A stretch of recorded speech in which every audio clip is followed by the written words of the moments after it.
નમસ્કાર, હું Rinku Prajapati public India ન્યૂઝમાં આપનું સ્વાગત કરું છું। શરૂઆત કરીએ આજના સમાચારની। આણંદમાં વ્યાયામ શાળા પાસેના તળાવમાં ડૂબી જવાથી યુવકનું મોત નીપજ્યું, પરિવારમાં શોકનો માહોલ છવાયો। આણંદ શહેરમાં વ્યાયામ શાળા પાસે આવેલ તળાવમાં ડૂબી જવાથી 20 વર્ષના આશરાના એક યુવકનું મોત નીપજ્યું છે। આ ઘટનાને પગલે પરિવારજનો શોકમય બન્યા છે। આણંદ શહેરમાં વ્યાયામ શાળા પાસે એક તળાવ આવેલું છે।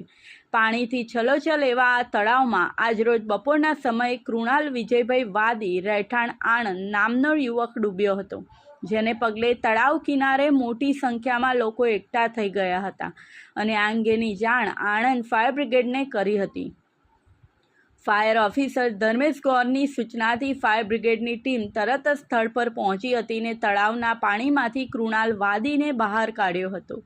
જો કે વધુ માત્રામાં પાણી નાક મોઢામાં જવાથી કૃણાલની હાલત ગંભીર બની હતી, જેથી તેને તાત્કાલિક સારવાર અર્થે આણંદ જનરલ હોસ્પિટલમાં ખસેડવામાં આવ્યો હતો, જ્યાં ફરજ પરના તબીબે તપાસ્યા બાદ આ કૃણાલ વિજયભાઈ વાદીને મૃત જાહેર કર્યો છે। જુવાન જોધ કૃણાલના અવસાનને પગલે પરિવારજનો અને મિત્ર વર્તુળમાં શોકની લાગણી પ્રસરી છે। આ સાથે આજના સમાચારને અહીં સમાપ્ત કરીએ છીએ।